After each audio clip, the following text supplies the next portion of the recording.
में आपका स्वागत है। मैं वर्तिका सक्सेना। लोकसभा चुनाव के लिए सभी दलों ने अपनी सेना के योद्धाओं को मैदान में उतार दिया है। भारतीय जनता पार्टी ने 51 प्रत्याशियों की सूची जारी की है, जिसमें शाहजहांपुर के सांसद अरुण सागर को पार्टी ने दोबारा जंग के मैदान में उतारा है। तो आइए देखते हैं अरुण सागर का एक्सक्लूसिव इंटरव्यू। लोकसभा चुनाव के लिए भारतीय जनता पार्टी ने अपनी पहली सूची जारी कर दी है और उस सूची में सांसद अरुण सागर का शाहजहांपुर के प्रत्याशी के रूप में नाम है। दोबारा भारतीय जनता पार्टी ने अरुण सागर पर विश्वास व्यक्त किया है और दोबारा एक बार फिर अरुण सागर के माध्यम से शाहजहांपुर की सीट को अपनी झोली में लाने का प्रयास किया है। तो हमारे साथ में मौजूद हैं इस समय शाहजहांपुर के सांसद अरुण सागर जी। तो अरुण सागर जी, आपका बहुत बहुत स्वागत है। चलिए, बहुत बहुत धन्यवाद आपका। ये आप दोबारा पार्टी ने आप पर विश्वास व्यक्त किया है, दोबारा आपको मौका दिया है कि उनके लिए एक सीट आप शाहजहांपुर की जीत करके लाएं। तो किन मुद्दों पर आप दोबारा चुनाव मैदान पे आ रहे हैं? सबसे पहले मैं अपने शीर्ष नेतृत्व का आभार व्यक्त करना चाहता हूं और 27 लोकसभा की एक एक जनता की तरफ से, वोटर की तरफ से, विश्व के सबसे बड़े नेता और हम सब के प्रधानमंत्री आदरणीय श्री नरेंद्र मोदी जी का मैं आभार व्यक्त करना चाहता हूं। साथ ही साथ हमारी भारतीय जनता पार्टी के राष्ट्रीय अध्यक्ष आदरणीय जेपी नड्डा जी का आभार व्यक्त करना चाहता हूं, आदरणीय गृह मंत्री जी का करना चाहता हूं, आदरणीय रक्षा मंत्री जी का मैं आभार व्यक्त करना चाहता हूं, राष्ट्रीय महासचिव आदरणीय श्री सुनील बंसल जी का मैं आभार व्यक्त करना चाहता हूं कि उन्होंने मुझ पर पुनः दूसरी बार 27 लोकसभा शाहजहांपुर से मैं प्रत्याशी बनाने का काम किया है। अब दोबारा आप जब चुनाव मैदान में हैं तो किन मुद्दों को लेकर के आप जनता के बीच में जाएंगे? जैसा कि आप जानते हैं, हमारे देश के प्रधानमंत्री आदि नरेंद्र मोदी जी ने तमाम सारी योजनाएं इस देश को, इस प्रदेश को देने का काम किया है। गांव, गली, मोहल्ला में हर जगह मोदी जी की योजनाएं कार्यरत हैं। ऐसे में हमारे जनपद की तमाम समस्याएं थी मेरे सांसद बनने से पहले, तो मैंने उन्हें यहाँ लाने का काम किया। और आपने देखा होगा, अपना नेशनल हाईवे बहुत ख़राब था। देश के सड़क और परिवहन मंत्री आदि नितिन गडकरी जी से मैंने अनुरोध किया, उन्होंने 1 सेकंड में लगभग 1400 करोड़ रुपए स्वीकृत दिलाने का काम किया। एक बहुत बड़ी आरओबी इस जनपद के लिए, लखनऊ से आने वाले यात्रियों के लिए, सीतापुर के यात्रियों के लिए बहुत परेशानी होती थी। उल्लासनगरा क्रॉसिंग पर 12 घंटा जाम, 8-8 घंटे जाम लगता था, उससे हम लोगों सबको निजात दिलाने का काम किया है।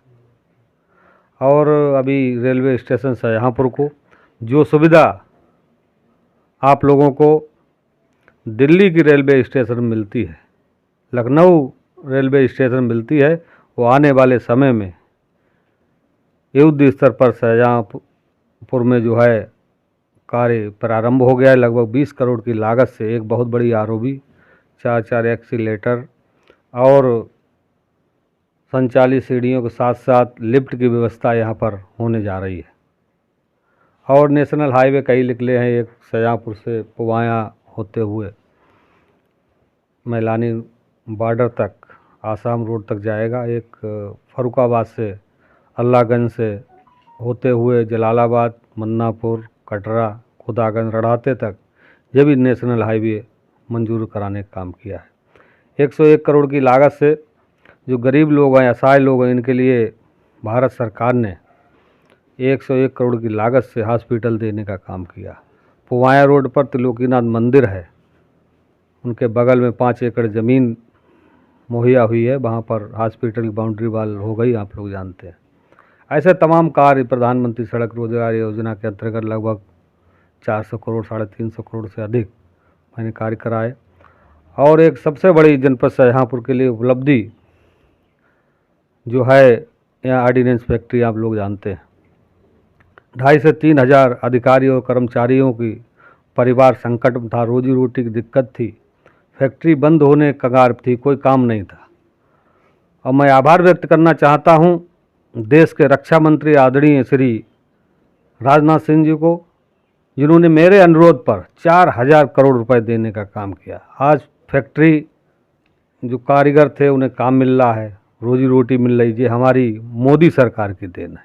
तमाम सारी योजनाएं, तमाम हमारे मंत्रीगण जनपद में हैं, तो सारा काम विकास कार्य लगातार यहाँ पर हो रहे हैं।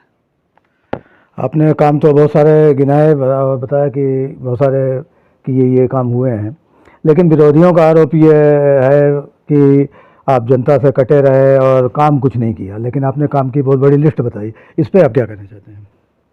ऐसा विरोध करने वाले तो विरोध करें, उनका काम है विरोध करना। मेरा काम है काम करना, जनता की भलाई के लिए क्या सुविधाएं जनपद में होनी चाहिए जिनसे उन्हें लाभ मिले। और विरोधियों का तो मतलब होता है अच्छी सरकारें होंगी उनका विरोध करना, और उनका विरोध करने काम उनका जनाधार समाप्त हो चुका है विरोधी पार्टियों का, तो वो कहने लायक कुछ बचे नहीं हैं। सुरेश खन्ना जी वित्त मंत्री हैं और इसमें जनपद से विधायक भी हैं, नगर क्षेत्र से।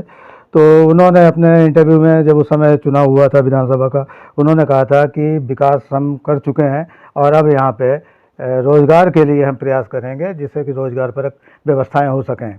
तो अभी तक 2 वर्ष हो गए विधानसभा के चुनाव हुए, अभी तक कोई रोज़गार की ऐसी व्यवस्था प्रदेश सरकार की तरफ से इस जनपद शाहजहाँपुर के लिए नहीं की गई है। आप दोबारा सांसद के लिए आ रहे हैं, और क्या रोज़गार के संबंध में आपका क्या प्रयास होगा? देखो, लगातार हमारे प्रदेश के मुखिया आदरणीय योगी आदित्यनाथ जी ने लगातार व्यापार और भारत सरकार की ऐसी तमाम योजनाएं हैं जो गरीब लोग हैं, रोड पर ठेला लगाते हैं, टिक्की बेचते हैं, तमाम छोटे छोटे उद्योग व्यापार चलाते हैं, यही रोजी रोटी, उसे सरकार आधार कार्ड पे उन्हें पैसा देने का काम करती है, कोई गारंटर नहीं ले रहे हैं। और बहुत सारी योजना, प्रधानमंत्री पीएम विश्वकर्मा योजना, जिसमें 18 योजनाएं हैं, अब उनका लाभ जनता अपने उठाए और उन्हें 1 लाख 2 लाख 3 लाख तक का हमारी भारत सरकार देने का काम कर रही है। और यहाँ पर रही रोज़गार की बात, तमाम नेशनल हाईवे निकल रहे हैं, और जब क्षेत्र का विकास जब ही हो सकता है, अच्छे रोड होंगी, अच्छी सड़कें होंगी, पानी पीने की व्यवस्था होगी। और मैं आभार व्यक्त करना चाहता हूँ आदरणीय श्री सुरेश कुमार खन्ना जी का, वो विकास पुरुष हैं और उन्होंने केवल शाहजहाँपुर नगर पालिका परिषद थी, उन्होंने नगर निगम देने का काम किया। और एक गाड़ी रोड से नहीं निकल पाती, या 4-4 गाड़ियाँ आप एक साल निकाल सकते हैं। बड़े बड़े रोड देने का काम किया, बड़ी बड़ी साफ़ सुथरा पानी गरीब लोगों को पीने की व्यवस्था की, बड़ी बड़ी टंकियाँ बन रही, चौराहों का सुंदरीकरण हो रहा है। तो ये सब उपलब्धियां हैं सरकार की। जैसा कि आप जानते ही हैं, सभी लोग जानते हैं इस बात को कि इससे पहले यहाँ से कृष्णा राज थी सांसद और मंत्री भी रही हैं। उनका टिकट काट करके पार्टी ने आप पे भरोसा किया और आपको टिकट दिया गया, आप चुनाव जीते भी, और इस बार भी वो लाइन में थी, वो भी टिकट मांग रही थी, उनको नहीं मिला है। तो ऐसा नहीं लगता है कि आप भितरघात का शिकार भी हो सकते हैं? अब ये बात उनसे पूछिए, मुझसे ये सवाल करने की कोई बात नहीं है, जो भी है उनसे बात करिए। नहीं, आपको लग रहा है कि पार्टी आपके साथ में पूरा तन्मयता से? पूरा हमारी भारतीय जनता पार्टी का एक एक संगठन का कार्यकर्ता बूथ तक का, और समस्त माननीय मंत्रीगण, माननीय विधायकगण, एमएनसीगण और जिला अध्यक्ष सहित तमाम हमारा संगठन भारतीय जनता पार्टी, एक एक कार्यकर्ता पार्टी। और पिछली बार मैं बहुत अंतर से जीता था, इस बार उम्मीद है कि उससे दूना वोट भारतीय जनता पार्टी के पक्ष में जाने के। कितनी बड़ी जीत की संभावना है आपको? अब जीतेंगे, आप देख लेना, 270 से तो पहले जीते, तो इस बार आप अपना गणित लगा लेना।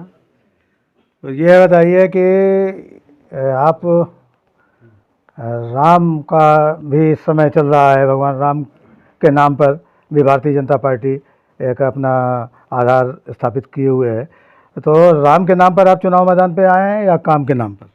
हम भारतीय जनता पार्टी नहीं, सबकी आस्था की बात है, और 500 वर्षों से लगातार जो उम्मीद गड़ाए बैठे थे कि राम मंदिर बनेगा, मैं आभार व्यक्त करना चाहता हूँ देश के ऊर्जावान प्रधानमंत्री आदरणीय श्री नरेंद्र मोदी जी को, जिन्होंने भव्यता के साथ राम मंदिर निर्माण कराया है। और गांव में इतनी लहर है कि गांव वाले अपने स्वयं अपने संसाधनों से दर्शन करने जा रहे हैं। ये बहुत बड़ी उपलब्धि है पूरे देश के लिए, पूरे विश्व के लिए। इसे हम सब लोगों को गर्व होना चाहिए। मैं वही कह रहा हूँ कि इस बार एक राम के नाम पे लोगों में एक भावना जागृत है, तो उसका मतलब कुछ लाभ आपको मिलेगा, ऐसा लग रहा है? अच्छा, मेहनत हम लोग करेंगे तो क्या होगा बताइए।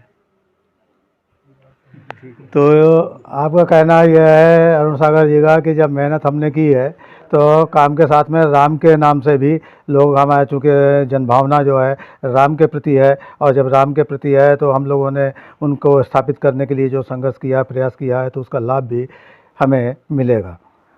तो इस प्रकार से यह आगे भी चुनावी हलचल में हम अरुण सागर जी की गतिविधियों को आपको दिखाते रहेंगे।